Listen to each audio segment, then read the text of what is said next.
Praise the Lord. प्रभु यीशु मसीह के मीठे और जलाली नाम में फिर एक बार आप सभी को जय मसीह की। आइए आज के वचन के मनन के निमित्त हम श्रेष्ठ गीत की किताब 4 अध्याय उसके पहले आयत में लिखी हुई कुछ बातों को हम देखेंगे। हे मेरी प्रिय, तू सुंदर है, तू सुंदर है। तेरी आंखें तेरी लटों के बीच में कबूतरों के समान दिखाई देती है। कल के दिन हमने देखा किस प्रकार से कलीसिया का वर्णन किया गया है श्रेष्ठ गीत की किताब 2 अध्याय के पहले और दूसरे आयत में। आज फिर एक बार कलीसिया के आंखों के वर्णन के विषय में हम देख रहे हैं। उस प्रियतमा की आंखों का वर्णन के विषय में हम देख रहे हैं। उसकी नज़रिया के विषय में, उसकी हम कह सकते हैं कि उनके दृष्टि के विषय में, कि आज कलीसिया की दृष्टि कैसी होनी चाहिए। हालेलुया। यहाँ पर लिखी हुई बात है कि हे मेरी प्रिय, तू सुंदर है, तू सुंदर है। तेरी आंखें तेरी लटों के बीच में कबूतरों के समान दिखाई देती है। यहाँ पर कबूतरों के विषय में लिखा है। आंखें, कलीसिया की आंखें किस प्रकार से है? कबूतरों के समान निष्कलंक है। कबूतरों के समान कलीसिया की आंखें किस प्रकार से है? निर्मल है। मेरे प्रियो, वचन कहता है मत्ती सुसमाचार 6वीं अध्याय उसके 22वें आयत में लिखी हुई बात है, शरीर का दिया आंख है, इसलिए यदि तेरी आंख निर्मल हो तो तेरा सारा शरीर उजाला रहेगा। हालेलुया। इस शरीर का जो दीपक है वह आंख है। अगर आंख अच्छी वस्तुओं को देखता है या किसी अच्छी वस्तुओं पर उसकी दृष्टि लगाई रहती है तो यह शरीर भी पवित्र रहेगा, उजियाले से भरा हुआ रहेगा, प्रकाशमय बना हुआ रहेगा। उसी प्रकार से अगर यह आंख बुरी वस्तुओं को देखता है, बुरी वस्तुओं पर अपनी दृष्टियों को लगाए रखता है, तो यहाँ पर हमारी शरीर, हमारा देह जो है वह अंधकार से भर जाता है। हालेलुया। अगर आपकी आंखें पवित्र है तो आपका शरीर पवित्र है। अगर आपकी आंखें अपवित्र है तो आपके देह भी वो अपवित्र ही होगा। हालेलुया। मेरे प्रियो, हमारे आत्मिक जीवन को ऐसी क्या चीज है जो हमारे आत्मिक जीवन को नाश करती है? हालेलुया। वह भले जवानी के दशा से वृद्ध की दशा तक हो, बुढ़ापे की दशा तक हो, हमारे आत्मिक जीवन को ठोकर देने वाली बातों में नेत्र की अभिलाषा बहुत ही महत्वपूर्ण जगह को लेती है। हालेलुया। बहुत ही महत्वपूर्ण स्थान को लेती है। हालेलुया। यह नेत्र की अभिलाषा के कारण आज बड़े से बड़े सेवक भी, बड़े से बड़े विश्वासी भी, घंटों भर प्रार्थना करने वाले एक विश्वासी भी, वचन को बहुत ही गहराई में ग्रहण करने वाले विश्वासी भी, मसीह समाज भी, आज उनके आत्मिक जीवन में ठोकर खाने का कोई कारण है तो वह नेत्र की अभिलाषा ही है। हालेलुया। हम रोड्स पर जाते हैं, भिन्न प्रकार के पोस्टर्स, पिक्चरों के पोस्टर्स लगाए हुए रहते हैं, वहाँ पर भी नेत्र की अभिलाषा, हमारी दृष्टि उन वस्तुओं पर जाती है, उन नग्न फोटोओं के ऊपर जाती है। यहाँ पर भी नेत्र की अभिलाषा आपके आत्मिक जीवन में बहुत ही दबाव देती है, आपके आत्मिक जीवन में ठोकर का कारण हो जाता है। हालेलुया। कई 10 साल पहले किसी बुरी वस्तुओं को आपने देखा होगा या आपकी नज़र बुरी होगी। अगर उन बुरी वस्तुओं को या उन बुरी विचार को, उन बुरी सोच को अगर आज के दिन में फिर एक बार आप स्मरण करते हो तो आज भी आपके विचार अपवित्र हो जाएंगे, आपकी सोच अपवित्र हो जाएगी, आपकी नज़र, आपकी दृष्टि वह अपवित्र हो जाएगी। हालेलुया। यहाँ पर यीशु मसीह गवाही दे रहे हैं कि मेरी कलीसिया जो सुंदर है, मेरी प्रियतमा जो सुंदर है, उसकी आंखें कबूतरों की समान है। कबूतरों के आंखों के समान है। हालेलुया। मेरे प्रियो, आज हमारी आंखें, आज हमारी दृष्टि किस प्रकार से है? क्या यह कबूतरों के समान निष्कलंक है? क्या यह निर्मल है? क्या हमारी नज़र, क्या हमारी दृष्टि दृष्टि पवित्र है? हालेलुया। यीशु मसीह अपने दृष्टांत में यह कहते हैं, मत्ती सुसमाचार 5वें अध्याय उसके 29 वचन में इस प्रकार से लिखा है, और यदि तेरी दाहिनी आंख तुझे ठोकर खिलाए तो उसे निकाल कर अपने पास से फेंक दे, क्योंकि तेरे लिए यही भला है कि तेरी आंखों में से एक नाश हो जाए और तेरा सारा शरीर नरक में ना डाला जाए। हालेलुया। अगर हमारे दाहिने आंख हमें ठोकर का कारण होता है तो उसे हमें निकाल के फेंक दें, यह बहुत ही अच्छी बात है। हालेलुया। राजा दाऊद प्रार्थना करते हुए भजन संहिता में कहते हैं, प्रभु मेरी आंखें व्यर्थ वस्तुओं को देखने से मेरी आंखों को हटा दे, मेरी दृष्टि को हटा दे। मेरी आंखें व्यर्थ वस्तुओं को नहीं देखना चाहिए। मेरी आंखें व्यर्थ वस्तुओं पर, व्यर्थ बातों पर जाने से पहले ही मेरी नज़र को वहाँ से हटा दे, मेरी दृष्टि को वहाँ से हटा दे। 119वें अध्याय में भजन संहिता में लिखी हुई बात है। हालेलुया। क्या आप और मैं इस प्रकार से प्रार्थना कर पा रहे हैं, या हम नेत्र की अभिलाषाओं में चले जा रहे हैं? आज सभी के पास स्मार्ट मोबाइल्स हैं, सभी के पास इंटरनेट कनेक्शन जो फ्री में दिया जा रहा है, बहुत ही स्पीड में दिया जा रहा है।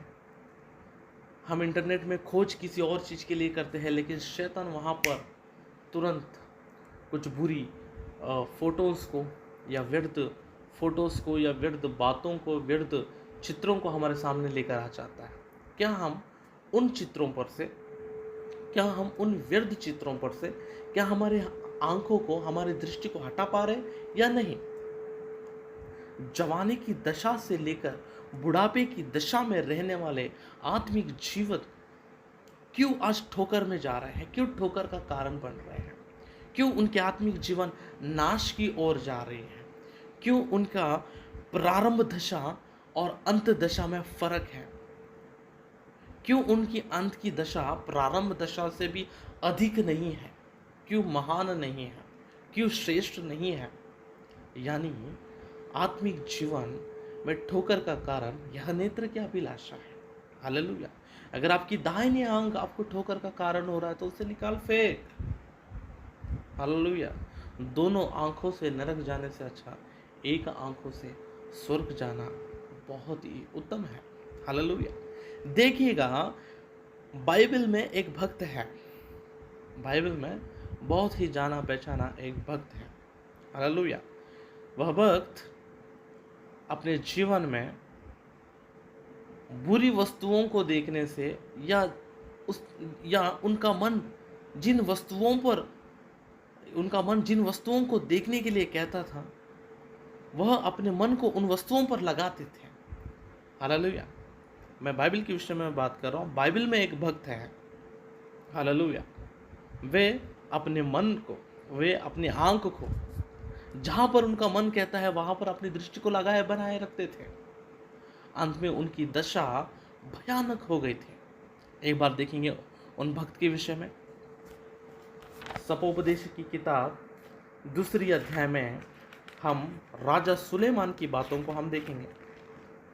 सपोपदेश की किताब 2 अध्याय उसके 10वें आयत में देखिएगा क्या लिखा है।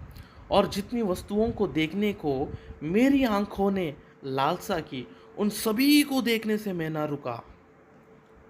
जिन जिन वस्तुओं को देखने के लिए राजा सुलेमान का मन करता था, उन सभी वस्तुओं को देखने के लिए, उन सभी बातों को देखने के लिए अपनी आंखों को लगाया रखता था, अपनी दृष्टि को लगाया रखता था। हालेलुया।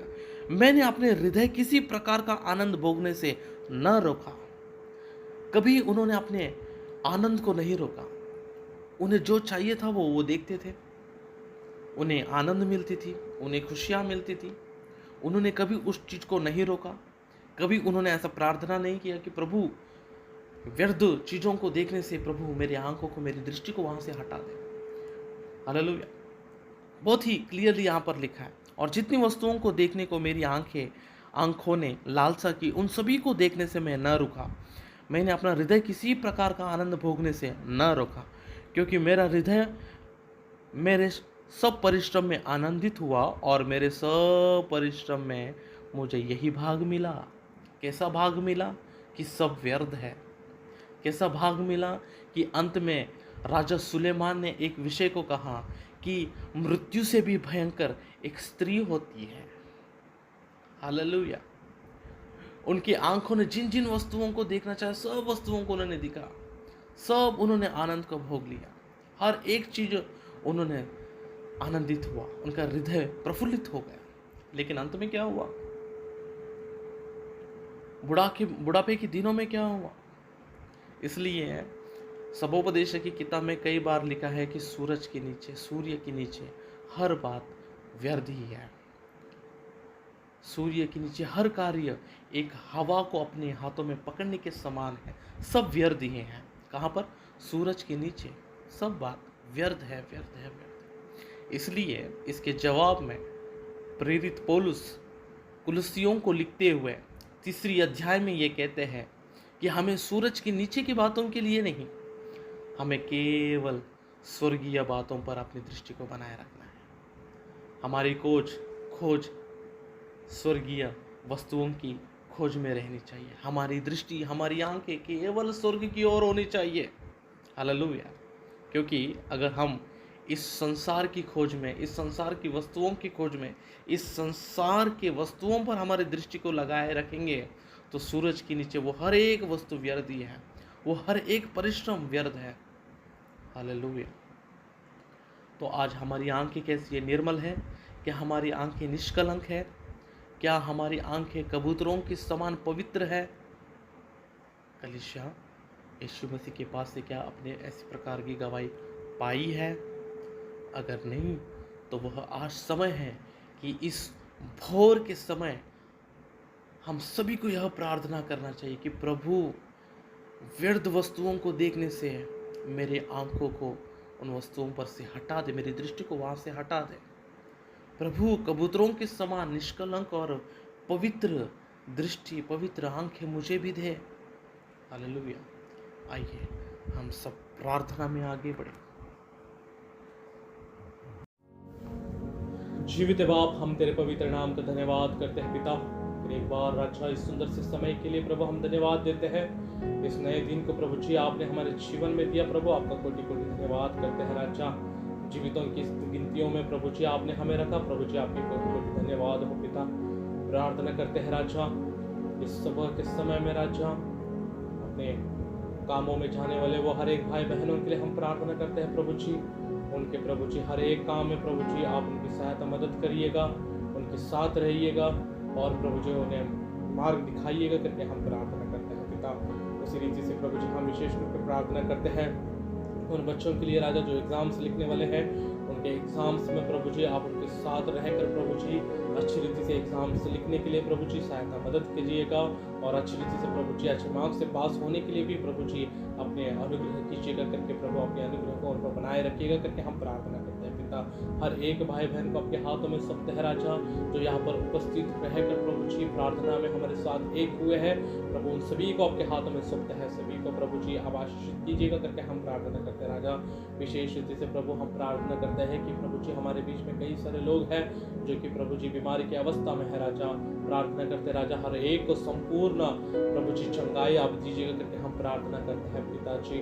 उसी रीति से राजा दुष्ट आत्मा के बंधनों में जकड़े हुए लोगों को प्रभु जी यीशु मसीह के नाम में वो छुटकारे पाए, ऐसे प्रभु जी अनुग्रह कीजिएगा करके हम प्रार्थना करते हैं राजा। गर्भिणी स्त्रियों के लिए हम प्रार्थना करते हैं, उन्हें भी राजा संपूर्ण प्रभु जी चंगाई दीजिएगा, स्वस्थ रखिएगा करके हम प्रार्थना करते हैं राजा। डिलीवरी के समय में अच्छी रीति से डिलीवरी होने के लिए प्रभु जी आप सहायता मदद कीजिएगा करके हम प्रार्थना करते हैं राजा। छोटे बच्चों के लिए प्रार्थना करते हैं प्रभु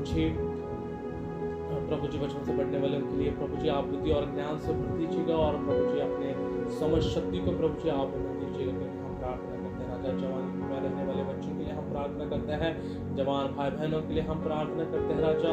जवानी की दशाओं में राजा नेत्र की अभिलाषा, शरीर की अभिलाषा और प्रभु जी जीविका के घमंड में ना घिरे हुए प्रभु जी आपके आत्मा से भरकर प्रभु जी आपके राज्य के लिए, आपकी महिमा के लिए इस्तेमाल होने पाए। प्रभु जी आप अपनी अनुग्रह को अपने जवान बेटी बेटियों पर प्रभु जी आप बनाए रखिएगा करके हम प्रार्थना करते हैं राजा। प्रभु जी हर एक भाई बहन के लिए प्रार्थना करते हैं जिन्होंने हमें प्रभु जी प्रेयर रिक्वेस्ट भेजा था, सभी को प्रभु जी हम स्मरण करते हैं। प्रभु जी हर एक के लिए प्रार्थना करते हैं, उनके परिवार के लिए प्रार्थना करते हैं प्रभु जी। विशेष रीति से प्रभु जी कलिसिया के लिए प्रार्थना करते हैं, कलिसिया के बड़ों के लिए प्रार्थना करते हैं, उनके परिवारों के लिए प्रार्थना करते हैं राजा। सभी को प्रभु जी संपूर्ण चंगाई दीजिएगा, सभी को अपने आत्मा से भरकर प्रभु जी सभी को अपनी बुद्धि और ज्ञान से भर दीजिएगा करके हम प्रार्थना करते हैं राजा। सारी महिमा प्रशंसा गौरव प्रभु जी आपको देते हुए प्रभु यीशु मसीह के मीठे और जलाल नाम में मांगते हैं पिता, आमीन।